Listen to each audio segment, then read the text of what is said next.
म्हणजे नवजात बालकांच्या मृत्यूचं आता अमरावती हे सेंटर झालं काय? हे हॉस्पिटल सरकारी हॉस्पिटल गरीब पोरांच्या जीवाशी खेळणारा हॉस्पिटल झालं काय? अशी परिस्थिती या दोन घटनांवरून दिसून येते. मागच्या वेळेससुद्धा मी सर्वप्रथम मी येऊन सगळी पाहणी करून त्यावेळेस माहिती घेतली होती आणि शासनाने 2022च्या घटनेच्या संदर्भात चौकशी समिती नेमली आणि थोडी तरी यांना लाजलज्जा नाही की अद्यापर्यंत चार वर्ष पूर्ण होऊ नये त्याचा अहवाल अप्राप्त आहे. म्हणजे चौकशी केवळ फार्स करायचा, चौकशी समिती नेमायची, दाखवायचा, 5-10 लाख रुपये 2-4-5 लाख रुपये द्यायचे आणि विसरून जायचा. हे या सरकारची आता म्हणजे एकूण पद्धत आहे. ही घटना ज्यावेळेस पहिली घटना घडली त्यावेळेससुद्धा त्याच कंपनीचं ते व्हेंटिलेटर होतं. सीलर आणि आत्ताही घटनेमध्ये तोच व्हेंटिलेटरचा स्फोट झालेला आहे. याचा अर्थ हे निकृष्ट दर्जाचे व्हेंटिलेटर पुरवले जात आहेत आणि पोरांच्या गरिबांच्या आरोग्याचा खेळ मानला जातो आहे. हे आता या घटनेतून सिद्ध झालेलं आहे. हे कुठले आणलेत, कोणी खरेदी केलेत?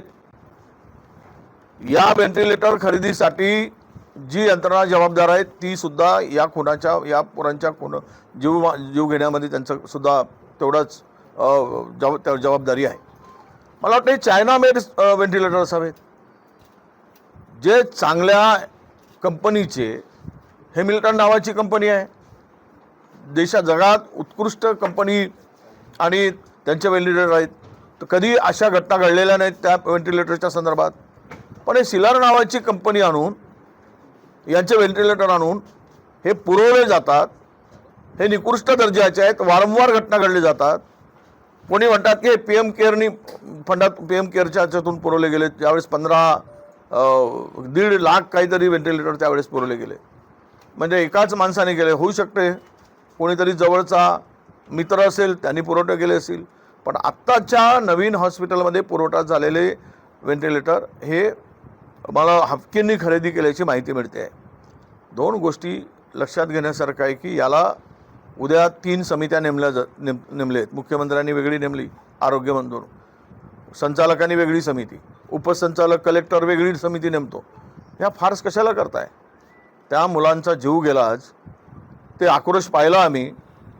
त्या आईंचा आक्रोश पाहिला आहे, वडिलांचा आक्रोश पाहिला आहे. आणि ह्याला या घटनापासून, हे वारंवार होणाऱ्या घटनापासून सरकार काही धडा घेणार आहे की नाही? खरं तर ही जबाबदारी कोणाची, कोणावर जबाबदारी फिक्स करणार? याचा तुम्ही मॉक डील का झाला नाही, टेस्ट का झाली नाही, हे हॉस्पिटल हँडओव्हर करून घेताना, हस्तांतर करताना या सर्व गोष्टीची चौकशी का केली गेली नाही? आणि ते कॅबसुद्धा फायर ऑडिटची मुदत संपली आणि फायर ते तर आहेच. ह्या एवढ्या म्हणजे आपण हे फार स्मोक डिटेक्टर जे आहे त्याचं टेस्ट करायलाच पाहिजे. स्मोक डिटेक्टरचं टेस्ट झालं नाही, त्याची कॅप उघडली नाही, कॅप प्लास्टिकची. त्यामुळं ते कॅप न उघडल्यामुळं त्याची टेस्टिंग झाल्या नसल्यामुळं ॲटोमॅटिक ते स्प्रिंकलर सुरू झाले नाही. बरं, हे जे काही इलेक्ट्रिक फिटिंग झाली याचंसुद्धा ऑडिट व्हायला पाहिजे, फायरचं ऑडिट व्हायला पाहिजे. ते वायर कुठल्या दर्जाचे? कारण हॉस्पिटलमध्ये आणि विशेष करून ज्या नवजात बालकांना ठेवलं जातं तिकडे ह्या सगळ्या तपासणी करूनच तिकडे मुलं ठेवली जातात. कोणाचंच लक्ष नाही आहे. हे टक्केवारी खाणारे 40% कमिशन खाणारे सरकार महाराष्ट्राच्या बोकांडीवर बसली आहे. यांना काही संबंध नाही आहे.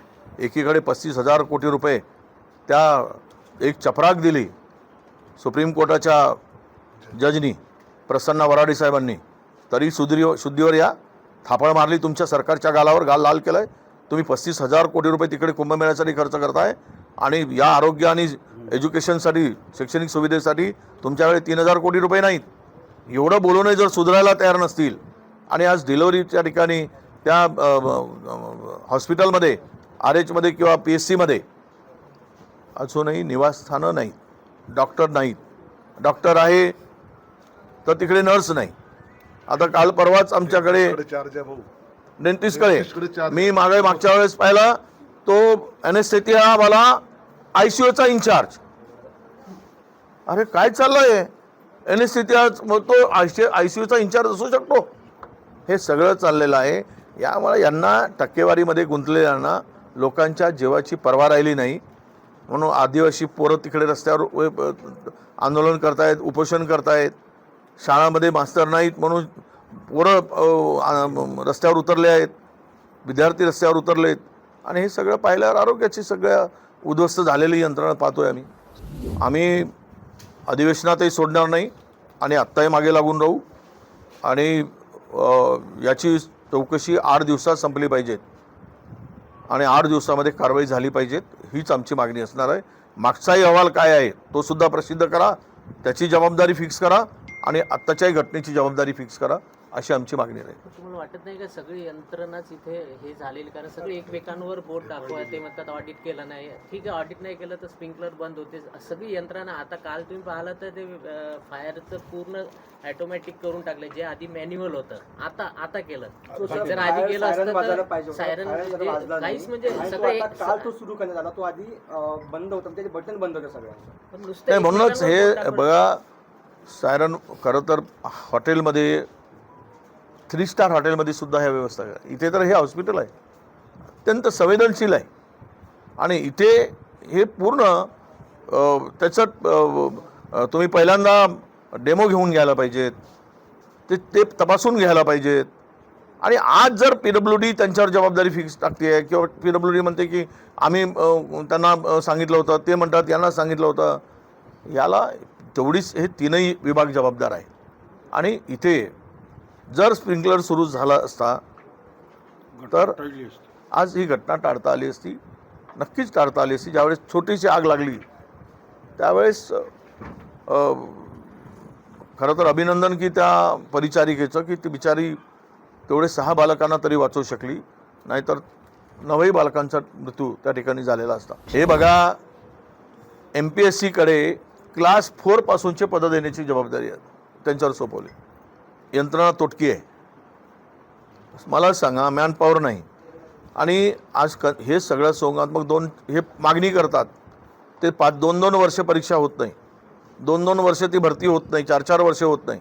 आणि क्लास 1 पासून तर क्लास 4 पर्यंतची जबाबदारी, रिक्रुटमेंटची जबाबदारी आता MPSCकडे दिली. हे सगळं जो आहे, आणि तिथे पण गोंधळ आहे, तिथे पण सगळ्या त्या व्यवस्थेमध्ये लिकेजेस आहेत. आणि सरकारमधले काही लोक त्याचा फायदा घेऊन गोंधळ घातला जातो आहे. म्हणून आरोग्याचे तरी किमान पदं पूर्ण भरले पाहिजेत, एवढी साधी अक्कल सरकारला नसेल, आरोग्य विभागाला नसेल, तर यापेक्षा दिव्य काम यांचं कोणतं आहे?